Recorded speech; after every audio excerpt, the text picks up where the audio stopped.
What's going on today? Hey, Bernard. Hey, what's up? How you doing? Love the film, so I got some questions, so let's jump right into this. Now, Strange World is about, a family of prominent explorers and things like that. But at the center of it, tells a great story about passing down generational traditions and uh expectations. I wanted to know if in your life did you ever like deviate from like, your parent something your parents were doing that your parents expected you to follow in your footsteps and y'all decided to go a different route. Is that can y'all relate to that same story from the film? I'm an actor, of course. Yeah, I think that's at the heart of every creative person's origin story. So yeah, Yeah, definitely. yeah. Hey fellas, how's it going today? Hey, Hey, Bernard. good. How are you, Bernard? I'm good, I'm good. Enjoyed the film. I got a bunch of questions to ask, so let's jump right into this. Cool.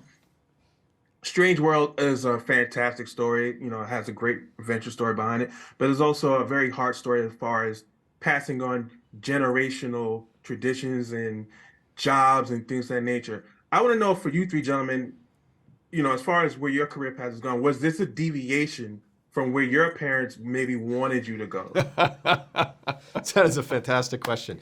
Yeah. As far as my parents go, they supported me. This is all I've ever wanted to do. This is it, Bernard. There's nothing else. This is it. This is all I can do. And so they supported me on that. And actually, the Ethan storyline was actually drawn from a personal story. My dad is a farmer.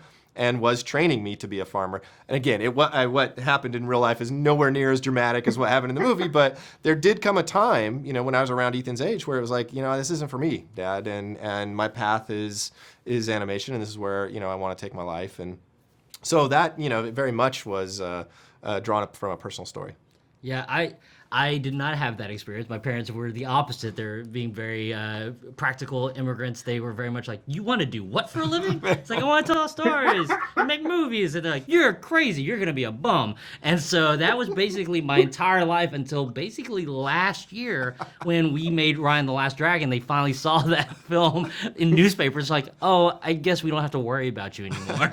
So we definitely pulling a little bit of that everyday fight kind of became like an engine for some of the fights that you get to see between these three characters. My story is very Awesome. similar to his. My dad was a first-generation American. He thought that the best thing that I could do is either become a lawyer or become a civil servant because there was a good retirement program in his mind. And when I went into the arts, we had several rough years, much like Searcher and Yeager.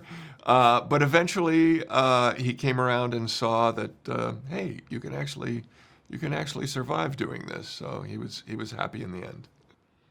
I too can relate to that because my dad was a retired cop and he wanted me to be a cop, and I was like, no, I don't Yeah. want to be a cop. So